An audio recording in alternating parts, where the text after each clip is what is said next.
Alright people, this is a YouTube video. Today's video is going to be OmArion versus Chris Brown, aka Chris Breezy.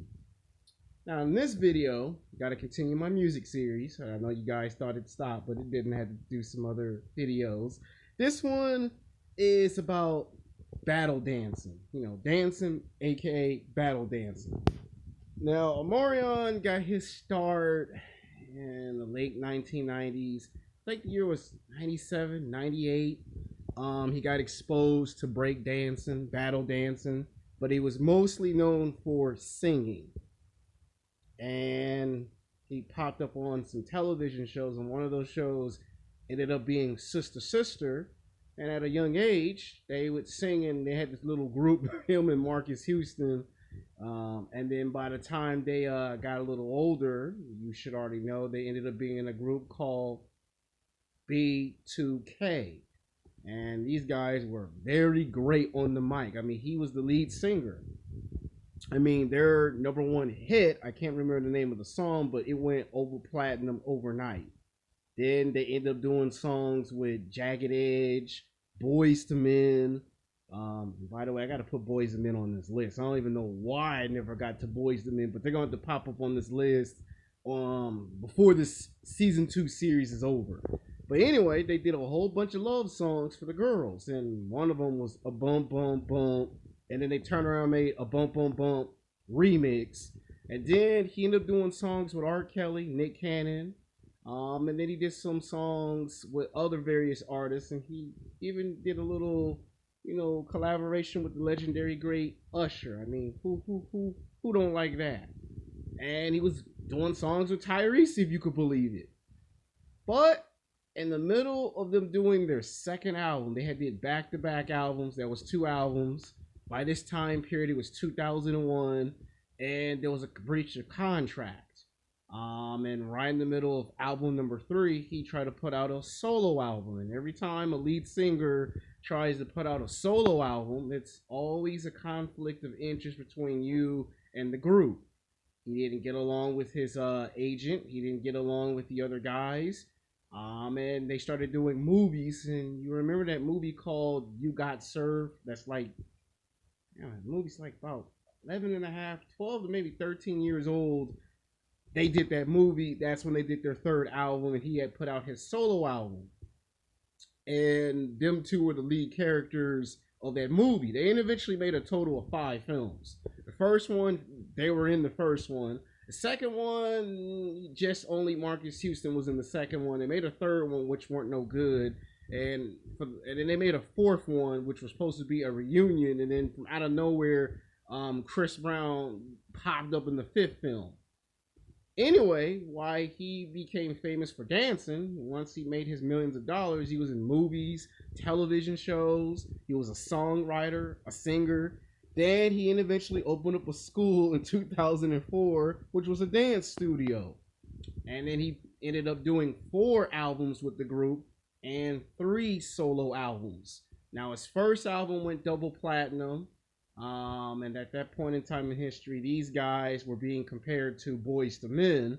And I remember when the magazine first came out, they would say, this is like a young version of Boys to Men, but they're a cross between Backstreet Boys and NSYNC because of their ability to sing and dance at the same time. And in the article, they asked them, who's your inspiration? And it ain't come no surprise.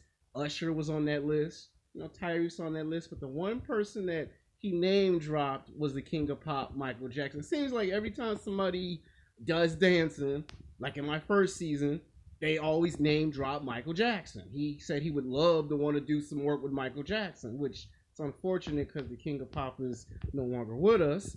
But he mentioned he would like to work with Michael Jackson. But he did songs with P. Diddy, the great legendary P. Diddy, of course. So by the time it got to 2005, he would eventually help someone become an opening act for their first album. And guess who that was? Chris Brown, aka Chris Breezy. Bad boy Chris Breezy. Can you run it? See if you can run it. Run it, run it. Then he made the Run It remix. Dun, dun, dun, dun, woo. Dun, dun, dun, woo. And of course, he made, Wall to Wall, Kiss, Kiss Kiss with T Paint. All of a sudden, this guy just came out of nowhere. The year was 2005. I was still in high school, and I was like, Chris Brown, who is this guy? I hear the girls bumping this music, and I asked one of the popular girls, let me hear one of his songs. First song I got exposed to was Run It, Chris Brown featuring Juice Santana. All of a sudden, I was hooked on his shit. I was like, let me nod my head to some fucking Chris Brown. I mean, the hits just kept coming with this guy. I mean, they tried to deem him as the prodigy chosen one. They tried to hail him as the next Michael Jackson. Of course, we all know that that never actually happened because he put out his first album. He did songs with OmArion and Marcus Houston when he first popped in the game. He would do some songs with Bow Wow, some songs with Little Romeo, and then he would, break away from that, and then he would get into, trying to do more R&B and hip hop type of stuff. He put out his second album, which was pretty good. That's where Wall to Wall, which was a nice tribute to who else? The king of Michael Jackson. And then, right in the middle of him working on album number 3, he does some songs with Nicki Minaj. He does some songs with the great Jay-Z and P. Diddy. And he does some songs with Rihanna, which was a high publicist romance.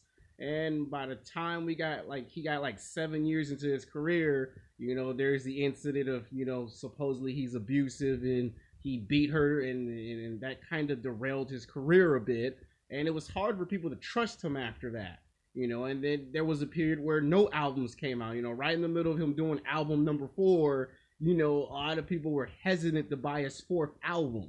Here he put out album 1, 2, and 3. You love Chris Brown. You get to album number 4, and it's like, well, now I'm hesitant to buy your stuff. And then to gain acceptance and to be trusted again, he had to team up with Lil Wayne and Drake to repair his image. Go to Puff, P. Diddy and Jay-Z to repair his image. Pops out album number 5 and album number 6 back to back. You see him trying to be more mature. Here comes the thuggish tattoos. Now he gangster. Now he from the streets. And you see how that turns out for him. Not very good. Now he gets arrested not once but 3 times. Gets into a fight with Drake. Gets into arguments with Lil Wayne. And then you see that he has to chill out. He gets sent to court. And then there's him arguing with a traffic cop because he got a ticket because he parked in the handicap zone. Like every time you turn on the news, Chris Brown's constantly getting into trouble. I remember one time in the magazine, they called him the bad boy of hip hop and R&B, and they were trying to say who's more of a bad boy, Chris Brown or Justin Bieber. And I gotta say that Chris Brown wins that title because every time you turn around, he's in the news. Like he can't never stay out of trouble. And it's like, it's sad when you see a talent like this and you have high hopes for him and you become his biggest fan, and then you see his career get derailed. Every time he turns around, his career gets derailed. Every time he opens his mouth and tries to speak his opinion, he gets demonized as the bad guy. And he's not the bad guy, it's just that he's just, having a hard time trying to make a comeback. And at this point, you would call it a comeback because what else do you expect the great Chris Brown? Well, he will soon become great as time will go on. We've seen him in some movies. We've seen him in some television shows. We've seen him in some commercials. Remember when he did that nice 7-Up Sprite commercial? That was a good commercial for him, which ended up becoming one of his tracks on his album. There's the one where he did Candy. Remember that? So, and then he did another song tribute to Michael Jackson, where they took one of Michael Jackson's old classical songs, I'ma Rock Your World, and he remixed it, and it was very good. Almost won an Academy Award for it. But even though he tried to get back on good graces, it's like once something derails your career, it's hard to repair the damages of it. And just recently, like about a month ago, he got in trouble for something. And you see they're trying to keep it hush-hush because it's like every time he tries to get back on good graces with the fans, it's like if he ain't putting out no music, then it's like, what is going on with this guy? You know, at one point he was battling Soldier Boy, you know, and you see what I mean when I say he just stays in the feuds with people. It's like, go back to making music, go back to what you did best, and stay away from the madness and the drama. Now, as for OmArion, who was with B2K, they had a fallout after they put out 4 albums as a group, and he put out his 2 to 3 solo albums. They had a fallout. You know, he started doing movies, television shows, started producing artists. He started signing artists to his label. He opened up a dance studio and wouldn't speak to the group for like almost 8 or 9 years. The only person he would try to be in trust with is Marcus Houston, who he broke away from the group and he put out his 3 solo albums. And then you see that they're having a nice little reunion tour because it's been 10 or 11 years in the making. Now he's coming out of retirement to, you know, go back to his roots. And he's matured a bit because OmArion was the original battle dancing bad boy, because he had his little issues in the beginning when he was younger. And at one point people thought he was going to pass the torch to Chris Brown, and they asked him in an interview, who you think is going to be good? You think Chris Brown is going to really go far? And, you know, he kind of said that we'll see. And now we can answer that question, since Chris Brown ain't been able to really, you know, hold on to the title of, you know, Dace King. I guess it's safe to say that even though OmArion ain't put out as many albums as he should have, I guess we could declare him as the Dace King, because he's stayed out of trouble. He's managed to stay irrelevant for this long. And if you look at that television show, Love and Hip Hop Hollywood, he's on there. And in fact, don't be surprised that he might have something to do with that behind the scenes. I ain't watched season 2, well, actually, I ain't seen season 3. I only seen the first 2 seasons because I can't keep up with that shit. I mean, every time I turn around, it's Love and Hip Hop Hollywood, Love and Hip Hop Atlanta, Love and Hip Hop New York, Love and Hip Hop. It's like I can't keep up with that shit. I'm amazed they ain't even made Love and Hip Hop Miami, which they actually did make. But my point is, he's managed to get his hands into the business aspect of the music industry.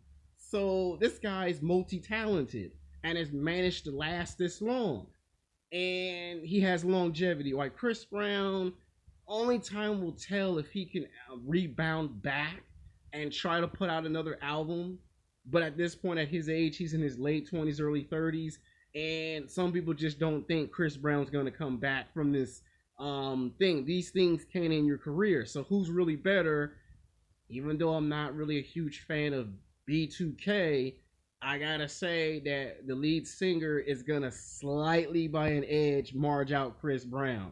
Now I know most Chris Browns fans are gonna dumb down this video and say I'm hating. It ain't me hating, it's just me telling you my honest opinion. And it may hurt some people's feelings, but like Snoop Dogg said, it is what it is. Until then, peace.